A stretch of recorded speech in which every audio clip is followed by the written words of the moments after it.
The next meeting I went to up to 3 meetings, and it was still the same thing, maybe the same people, the same 2 people come to say hello, welcome, and you finish, nobody is engaging you, and you hang around and then you go. Okay. So Justina, welcome to the show, Justina. Thank you for having me. Yeah, my name is Melsa Wanyirigira, and this is Inspire Talk Show. So for the viewers, I have an inspiration and a phenomenal lady here with me. Justina is about to introduce herself. Justina, would you please introduce yourself to the viewers? Yes, thank you very much, Imelda. My name is Justina Imufwa, and I live in Cardiff, in Wales. I am a social worker, and also the founder of United Women of Wales, UWOW, which is a women's, Black and ethnic minority women's group based in Cardiff. And what else do you want to know? I think that should be. Lovely, lovely. Thank you for that lovely introduction, Justina. And you mentioned that you actually lead a women group. So would you again tell us more about that group? Yeah, the United Women of Wales. It's a women's group, Black ethnic minority group, whose goal is actually to support and empower Black and ethnic minority women in Wales, and at the same time reach out to women in our places of origin as well and support them there. So even though we are based in Wales and most of our activities are there, we are also open to reaching out to women from various places of origin. The group consists of professional women and women from different professional backgrounds. We have lawyers, we have health workers, like I am a social worker, we have nurses, we have different professionals amongst us in the group. And how we operate is that we tap into our various, mostly our religious bases, to support women there, and then also outside of those bases, really.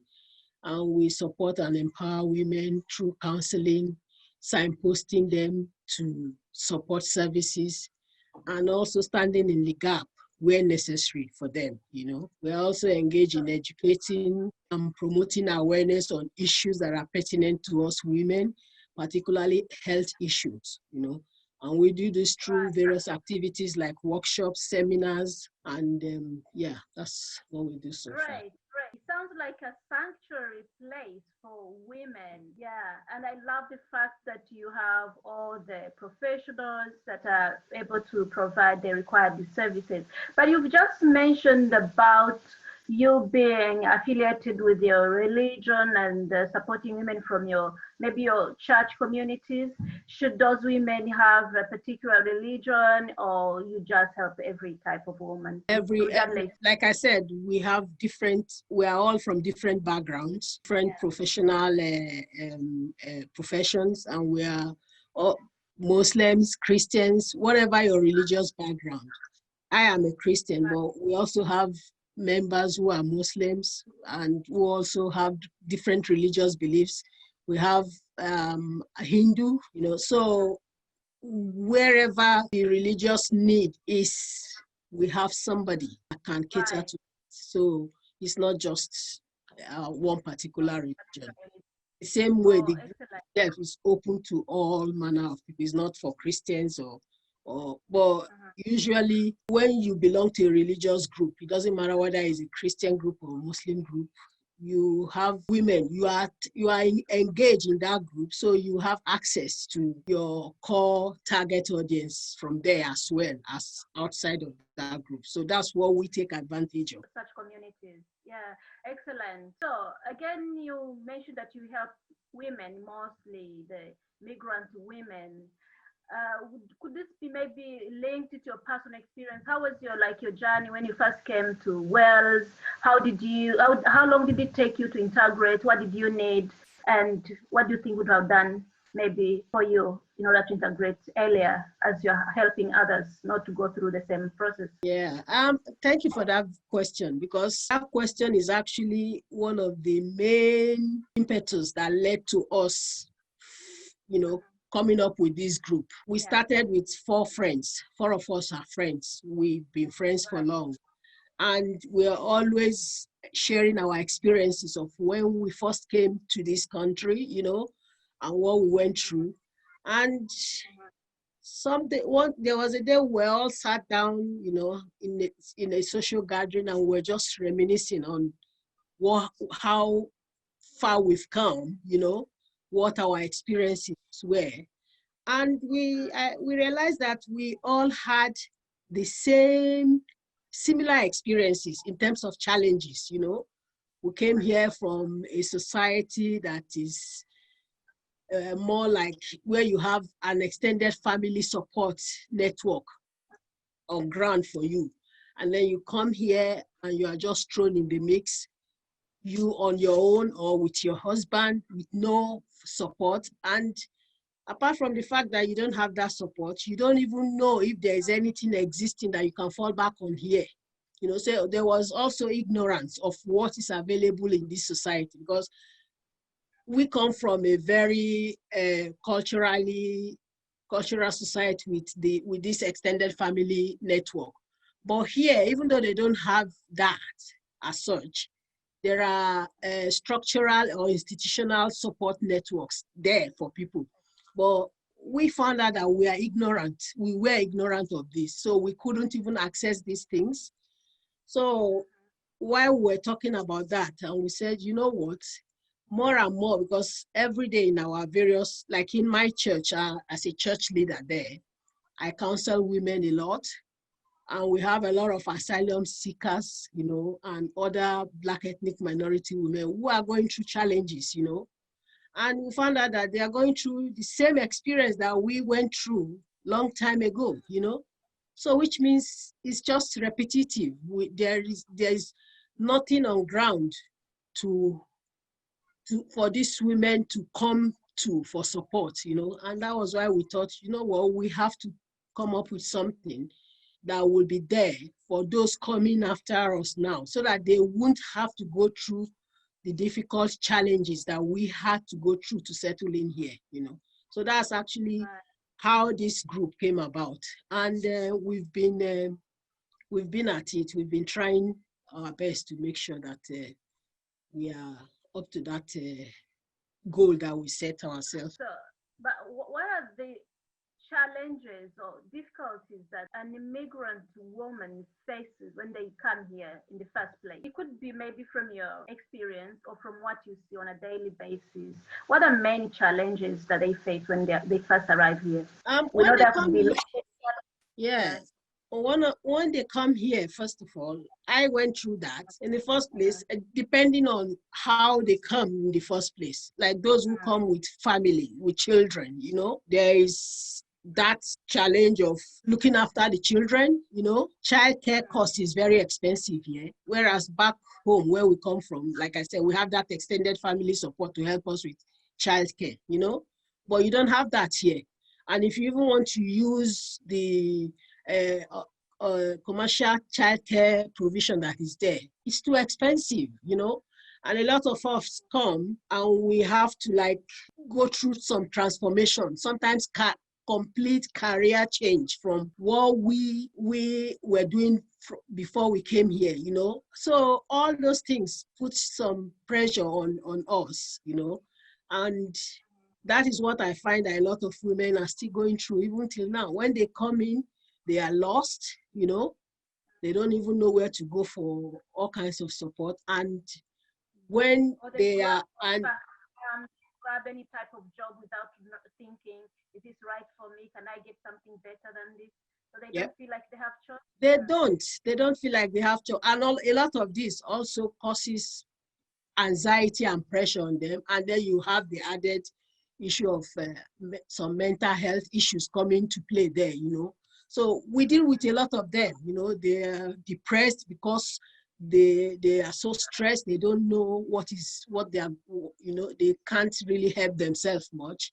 So we have to counsel them, support them in every way we can, and yeah, it is the where as an immigrant, when you come here, you face the challenges that those who are here face, but you have that additional pressure, additional challenge of coming into a society that is completely different from yours, and you are trying to integrate, but you don't have the knowledge and support of how to do that.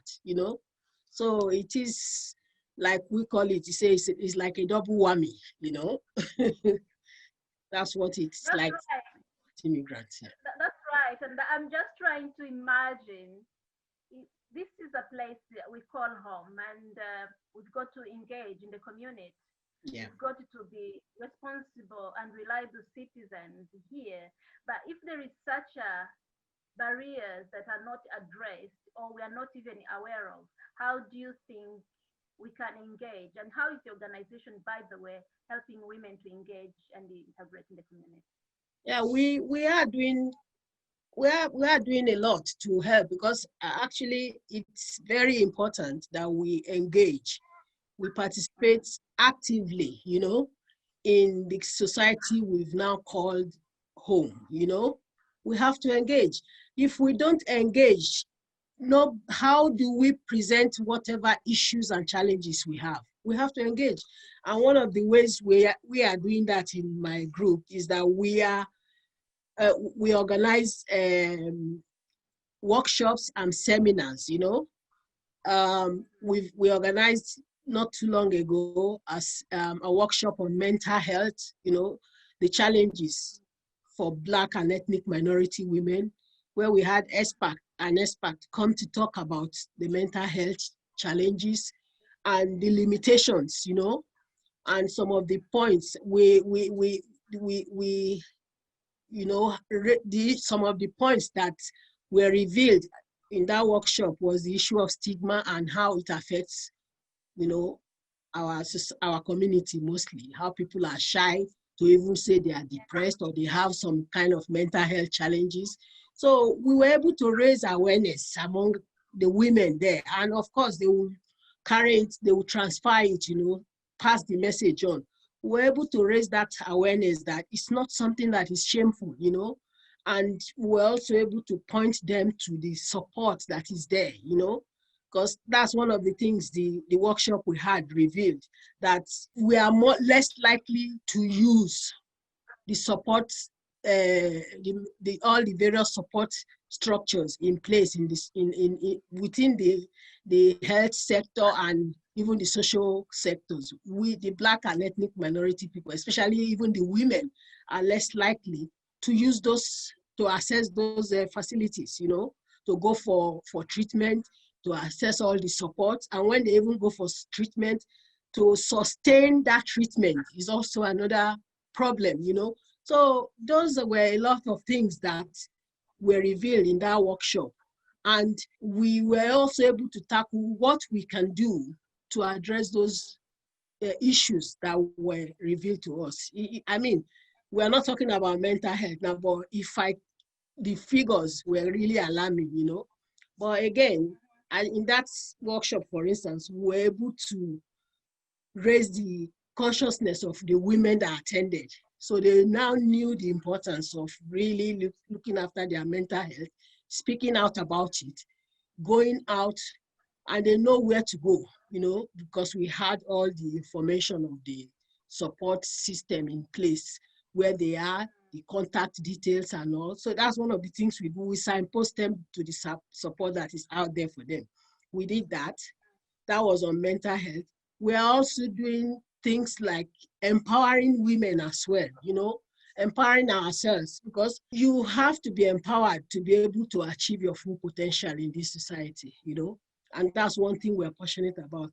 We collaborated with Google, Google Digital Garage, and organized a workshop, for business, starting your own business, going into your own business. You don't necessarily have to, like a lot of us, we have the problem of childcare, looking after children and all. So if you cannot go into mainstream workforce, you can start your own business, And that was one of the things we did with that workshop. We taught the women through that Google, we collaborated with Google to do that workshop that taught them how they can start their business, what they need to do, just empower them with that information to get them started, and the places they can access fund, how they can access fund for whatever business they want to do. We did that. And presently we are engaged in this because I am very passionate about we engaging in the community we are in, especially in the politics of the place. Politics in the sense that we have to be involved in everything so that the challenges we have are known and issues, policies to address them are put in place, because a lot of the time when people talk about politics, they just think it's just contesting election and all. No, politics is more than that. Politics is everything we do. Our health, the decisions are made, I agree with you, but I have one question. Being a Black ethnic minority woman and talking about politics in the UK, tell me, because some people think that this is like an impossible journey for one to embark on. Pardon? Sorry, I didn't get. I mean, being from the Black ethnic minority and being a woman, and talking about you being engaged into politics, how is that possible? Because some people think that it's an impossible mission. Yeah, it's I see where you're coming from, but if you I don't know about your own country, but if you know, even back home where we come from, there are women involved in politics back home. So it's not something that is strange to us here.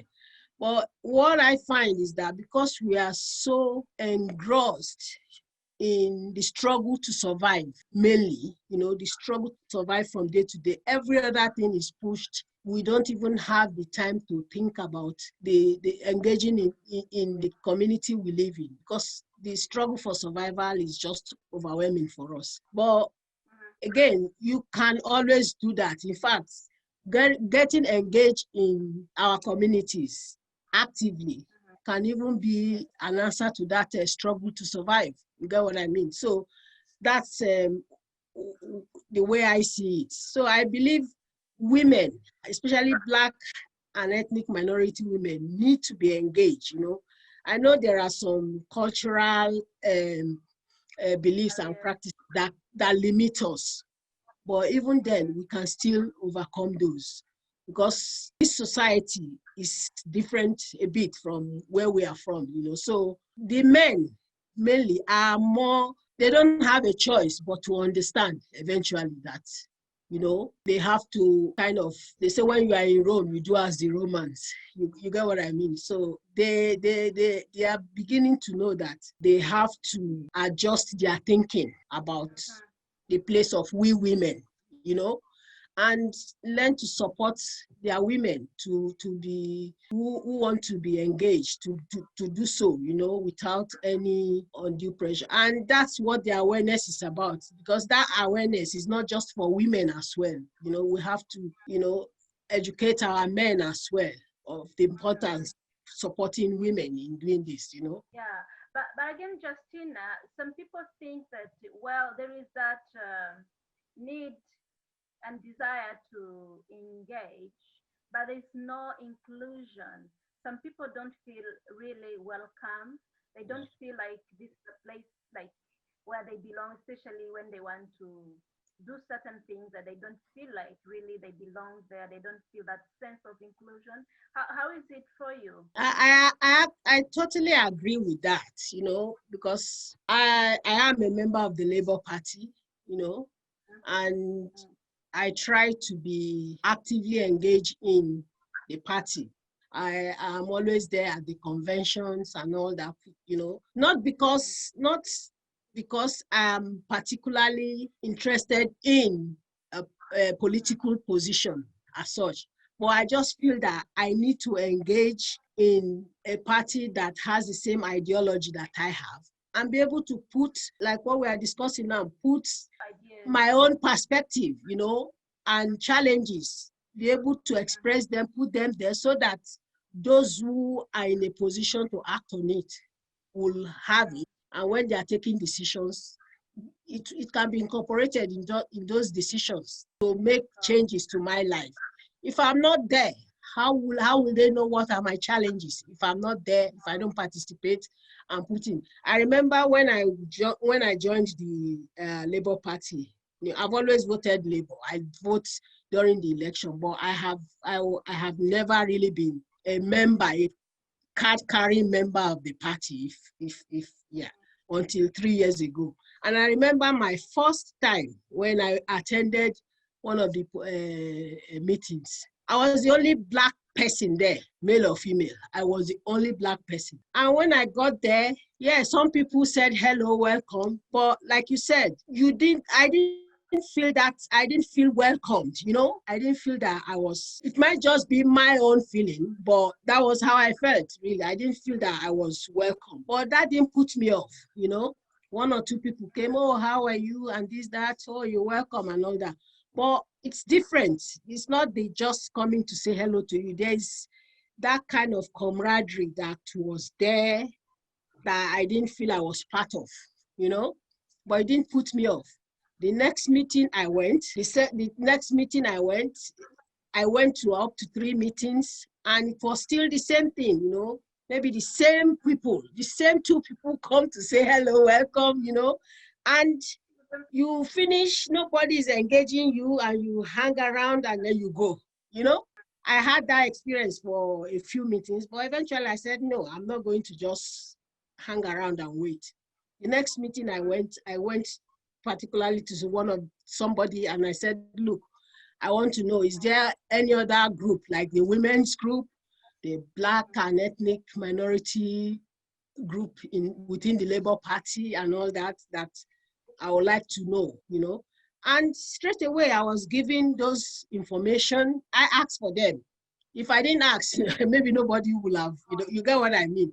So I went and asked for it, and then I was given. And immediately I was given, the person that gave me the information now actually took me to one of the leaders of the women's group straight away, and introduced me to her and said, oh, she's a new member. She just asked about the women's group there. And that was how I got involved. And the woman said, oh yeah, come, we meet so date and all that. Took my address, added me, that they will add me to their email and all that. What's my point there? I went to 3 meetings and I didn't feel welcome, But then I didn't do anything about it straight away. I was waiting. You get what I'm saying? Until I thought to myself, why should I wait for them to welcome me? It's a place I have a right to be, as a member, a card-carrying member, and I'm paying my dues now. It's a place I have a right to be. So I don't need them to make me feel welcome, So I went out of my way to seek the information I need that will get me actually involved. And after that, that was it, I became involved on my own, active, and I was having all the messages. And when I go to the meetings, more and more people got to know me and all. So my point is that sometimes we might not feel welcome, but that shouldn't put us off. We need to. I've done a lot of research on this race thing, and sometimes it's not even something they know they are doing that they are not welcoming us. You get what I'm saying? It's not conscious, So we have to also go out of our way to push for what we want. Excellent. I love your courage, and I really salute you for your courage. That's very, phenomenal. And from my understanding, I think we need to engage more people, especially women from our Black ethnic minorities, and obviously to encourage that free expression. How do you think? How relevant is that to you? It's very relevant because right now we are, the Welsh election is coming up in May next year. Right. COVID allowing, we'll hold our election in Wales next year. And because I am very, very passionate about we engaging in the political process of the society we are in. I am very passionate about it, especially women. We as a group are actually going out of our way to organize meetings and workshops and seminars where we are inviting political women in politics already, to come and speak with us, motivate us, and even mentor us, those who are interested, but most importantly, show us how we can get ourselves involved in the political process. We had one last month where we invited Shadow Minister Ellen Mary, to speak to our women. And it was a very, very interesting engagement with her. It was a very interesting and eye-opening engagement. A lot of the women who participated, had so many questions, that were answered, and they were all motivated and think, oh, I didn't know that I could be involved in any way. I didn't even know how, but now I know. So I have, so it was a very good experience for a lot of the women. And we plan it for it to be an ongoing thing until the election day, actually. So we are having another of that workshop soon, by the end of this month. And it's going to be ongoing like that, just to raise awareness among our women, and educate them and empower them. Those who want to contest can build themselves up towards that, grow up into it. But those who don't, because you don't necessarily have to contest for post and political office, you can engage actively and cause changes to issues that are very, very important to us, especially in health. Everything is all politics. The decision that bring about the changes we are looking for is made from politics. So that's why we must engage, we must engage in politics. Thank you so much, Justina. Any word, any final word that you would like to tell our viewers, especially women in Wales? Any advice? Any specific? Yeah, I just want to emphasize again that we need to be actively engaged in the communities that we are in. We need to do that. Unless we do that, our challenges will not be known, and the issue attempts to address them will continue to evade us. So we need to be engaged. And I also really want to use this opportunity to ask that we collaborate with each other. I have found through this, my organization, that we do have that challenge of working with each other. It is a problem I have found within our community. We don't work well with each other. We don't network with each other. We don't support or encourage each other, and we need to do that. When we work together and speak with one voice, irrespective of what group we belong to and where we are, then we can channel our issues, and they will take us serious in the first place. A house divided against itself cannot stand in it. So we need to come together, irrespective of what group we belong to, and work together, because the challenges we face are the same. We all have the same challenge. It's not different. My challenge is not different from the next woman's challenge. It's the same, similar. So unless we come together and work together and put our issues out there, we won't make any headway. So I think it is important that we engage, and it is important that we collaborate and work and support each other. Lovely, lovely. Thank you so much, Justin. Thank you. An eye-opening. I'm sure this is going to benefit thousands of women out there, even men. So thank you very much. Thank you so much for being part of this talk show, and I'm looking forward to having you again. Yeah, I hope you attend our next workshop on this political process that we are organizing. Like I said, it's an ongoing thing. So I hope you will attend the next one, because we need to be there to put our issues out there, So, and I just want to congratulate you for what you're doing. You are doing a very good job. I'm impressed. I am really, really, really impressed. And kudos to you. Keep it up. Keep it up. Thank you. Thank you so much. See you next Thank time. you. Thank you. Bye. Next time. Bye. Bye.